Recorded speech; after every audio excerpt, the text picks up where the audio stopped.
হ্যাঁ, কি অবস্থা, হাঁটতে পারতিস না? না আপু, কি বলবো বলো। আর হাঁটা যায় বলেন তো? প্রিয় দর্শক, এই মুহূর্তে অবস্থান করছি নিটোরে। আমরা ঢাকা পঙ্গু হাসপাতালে অবস্থান করছি। আপনারা জানেন যে ডাক্তার অপারেশনের এখনো কনফার্ম ডেট দেয়নি। বারবার বসছো কেন তুমি? কষ্ট করতে হবে সোনা, ধৈর্য ধরতে হবে।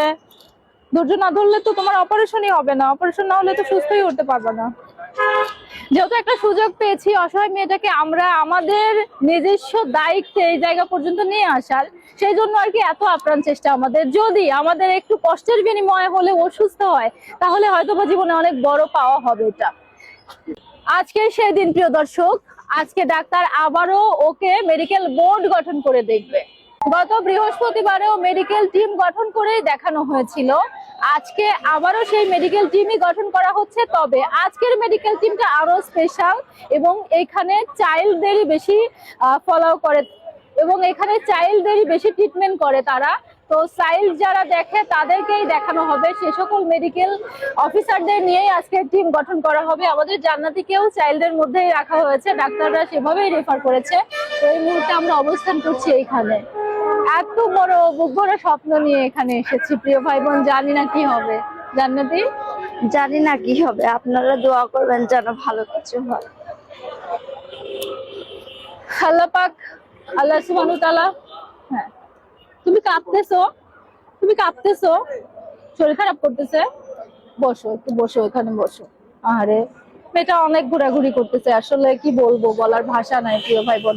আমি সুস্থ মানুষই, আমি হাঁপিয়ে গিয়েছি, কারণ টানা 4বার এই জায়গাতে এসেছি। 4 দফায় 4 রকমের ডাক্তারদের কাছে আমাদের রেফার করেছে। সর্বশেষ যে ডাক্তার দেখেছে সেখানে মেডিকেল টিম ছিল, গোল টেবিলে বেশ কয়েকজন বিশেষজ্ঞ ডাক্তার মিলে দেখেছে এবং তারপরেও তারা সিদ্ধান্ত নিতে পারেনি। কজ তার বয়সটা একটু হয়ে গেছে। আসলে ডাক্তার আমাকে প্রথমে যে কথাটা বলেছে, আপনি ওকে আগে নিয়ে আসতে পারতেন, কিন্তু ভাই আমার তো আগে ওর সাথে দেখা হয়নি। আমার সাথে দেখা হওয়ার পরে আমি ওকে নিয়ে এসেছি, এটাই সব থেকে বড় কথা। এখন তারপরেও আশায় বুক বেঁধে আছি যতটুকু সম্ভব। জান্নাতি, ক্লান্ত হয়ে বসে পড়লে থেমে গেলে হবে না, তুমি একটু হাঁটবা না, নিজে পায়ে হাঁটবা না, তাহলে তোমাকে উঠে দাঁড়াতেই হবে। হ্যাঁ, উঠে দাঁড়াতে কষ্ট করে ডাক্তারের কাছে আমাদের যেতেই হবে।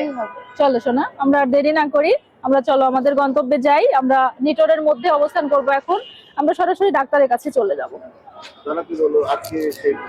আজকেই সেই দিন যে ডক্টর কি বলবে, যে ভালো কিছু বলবে কি খারাপ কিছু বলবে আমিও জানি না, আপনারাও জানেন না। আপনারা দোয়া করবেন যেন ভালো কিছুই বলে।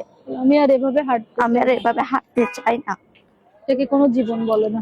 এটাকে কি জীবন বলে যে হাঁটতে পারে না, চলতে পারে না?